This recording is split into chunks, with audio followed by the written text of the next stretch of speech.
Labas visiems, aš esu Kamilė, psichologijos magistro studentė. Wow, kaip seniai tai sakiau. Buvau kuriam laikui dingusi iš eterio, jeigu gerai atsimenu, tai paskutinį video postinau lapkričio pabaigoje. Taip per visą žiemą nieko neįkėliau, gerus 3 mėnesius nieko negirdėjote iš manęs, tai šiandien šito video tikslas ir yra pasikečapinti ir gal pasiaiškinti, kur buvau dingusi.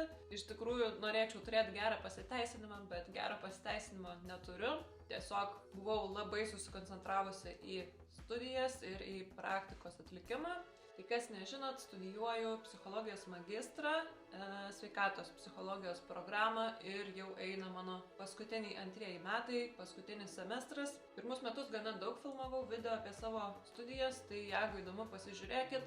O vat apie 2 metus papasakosiu daugiau dabar. Tai pirmą šiek tiek papasakosiu apie 2 metų pirmą pusmetį ir tada pasidalinsiu, kas laukia 2 pusmetį. Pirmą pusmetį vyko daug visko, prasidėjo tiek praktikos atlikimas, bet vis dar vyko ir paskaitos universitete. Magistro praktika pas mus išdėstyta taip, kad prasideda spalio mėnesį, o baigėsi kovo mėnesį.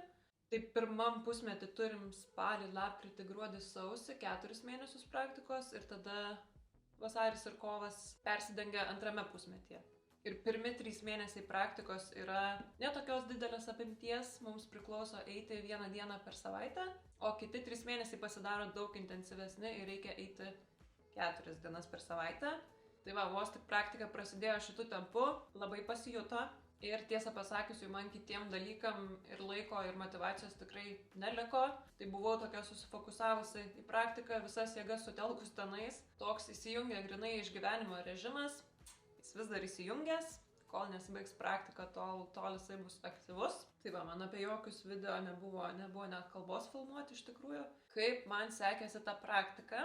Praktiką atlieku poliklinikoje ir šiaip bendrai tą vietą labai džiaugiuosi, nes gaunu tikrai labai įvairios patirties, tokios klinikinės patirties, darbo su psichiatrijos pacientais ir gaunu atlikti labai įvairias užduotis. Tai vedu įvairius grupinius užsiėmimus, aišku, konsultuoju pacientus individualiai, atlieku psichologinį vertinimą, dalyvauju komandos susitikimuose, ir panašiai. Dar jeigu būčiau labai norėjus, tai būtų buvus galimybė kažkiek praktikos atlikti ir vaikų skyriuje su vaikais, bet kažkaip pagalvojau, susitelksiu tik į suaugusius ir nejau į tą skyrių, nors šiaip įsivaizduoju, kad man visai gal ir patiktų su vaikais dirbti. Gal kas iš tikrųjų atbaidė, tai kad vaikų skyrius prasideda vakare. Tai man dirbti ir dieniniam skyriui, ir vakariniam skyriui truputį suvalgytų daug laiko ir energijos. Tai va, tam pirmam pusmetį, kai jau prasidėjo praktika, man vis dar vyko ir paskaitos. Bet realiai viskas taip labai sklandžiai buvo sudėliota ir tas krūvis pakankamai normalus gavosi. Rimčiausios paskaitos turbūt buvo intelekto vertinimo dalyko paskaitos. Ten tikrai buvo reikalų, bet jau kai pasibaigia, kai išlaikai, tai ateina toksai achievemento jausmas labai geras ir išmokom gerai naudotis labai reikalingų instrumentų. Man jį vis tenka taikyti jau ir dabartiniai praktikoje. Tada dar vienas dalykas, kurį studijavom, buvo grupių teorija ir praktika. Ir šito dalyko paskaitos vyko, man atrodo, 1,5 mėnesio bendrai. Tai prasidedant praktikai jau šitas dalykas užsibaiginėjo. Kas buvo labai fainai, aišku. Šitas dalykas man asmeniškai, jeigu vertinti, tai nepasirodė labai įdomus. Buvo labai toksai teoriškas, bet toks turbūt užmanymas ir yra, nes mums dabar kitą pusmetį prasidės šito dalyko praktinė dalis. Tai gal pagaliau viskas susisės. O pati grupių terapija tai yra ne kas kita kaip terapija grupėse, kaip psichologinė pagalba gauna iš karto grupė žmonių. O jei teisingiau, tai pagalba ateina iš santykio tarp grupės narių. Tai iš tikrųjų psichologas tik moderuoja, prižiūri, kad vyktų tie procesai reikalingi, bet gydomoje gali iš tikrųjų turi patys žmonės. Irgi terapinę grupę aš gavau vesti praktikoje. Ir iš tikrųjų tai čia buvo tas užsiėmimas, kurio labiausiai turbūt bijojau, dėl kurio labiausiai nerimavau, nes grupėje yra daug žmonių ir grupiai niekaip nepasiruošia, kaip pavyzdžiui kitoms grupėms, kur edukacija vedė ar kažką, tai vis vien pasiruošia temą, apie ką bus kalbama ir panašiai. Tai šitu aspektu grupių terapeutui nieko nereikia ruoštis, o aš tą jausmą, kai esi mažai pasirengęs kažkam, iš tikrųjų mažai toleruoju. Tai man buvo toksai asmeninis iššūkis tikrai. Bet po kelių kartų, po kelių grupių vedimo, man tos baimės greitai išsibėgiojo ir pajutau, kad man net patinka tokias grupės vesti, ko visiškai nesitikėjau. Tai buvo dalykas, kuris galvojau, kad man mažiausiai patiks, o patinka turbūt labiausiai iš visų grupių. Tai va, gyveni ir mokaisi apie save. Kitas studijų dalykas pirmam pusmetį buvo konsultavimas sveikatos priežiūros įstaigose. Pamenu tiek, kad paskaitos buvo mažai naudingos, o seminarai buvo net labai naudingi. Ir šitam dalyką gavom pirmą kartą konsultuoti žmonės. Ir kas ir buvo naudingiausia, kad mes aptarinėjom savo konsultacijas, aišku, laikantis visų konfidencialumo principų ir galėjom įsivertinti, ką darėm gerai, ką darėm ne taip gerai, ką kiti su savo atvejais darė gerai ir ne taip gerai. Tai iš tikrųjų buvo labai labai naudinga.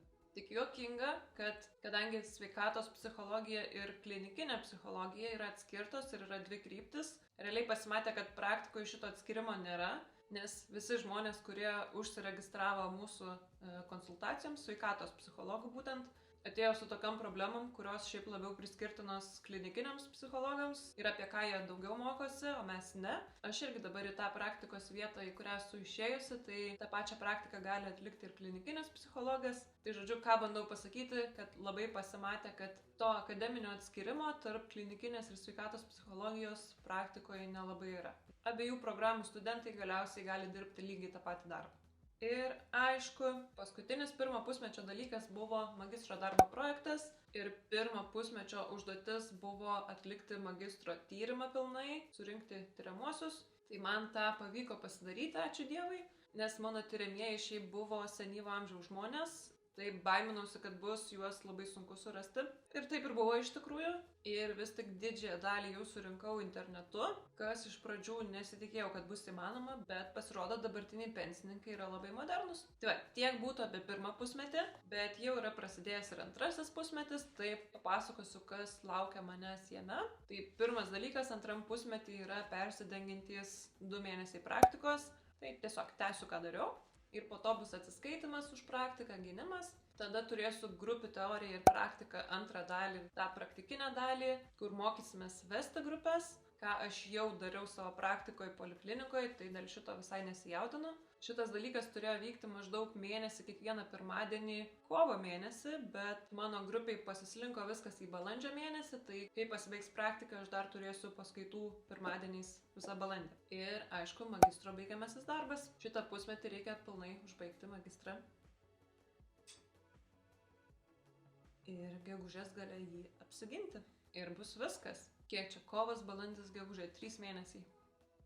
Atrodo labai nedaug, bet kai pasižiūri, kiek dar reikia padaryti, tai daug. Gerai.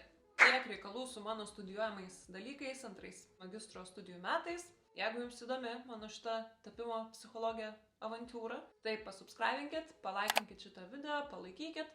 Ir tikiuosi, kad nuo dabar bus šiek tiek lengviau su tais visais filmavimais. Kitą video turbūt padarysiu apie savo rezultatus pirmame pusmetyje, nes dar apie tai nepapasakojau. Tai laukit jo, ačiū, kad žiūrėjot ir mes pasimatysime kitame video labai greitai. Ate!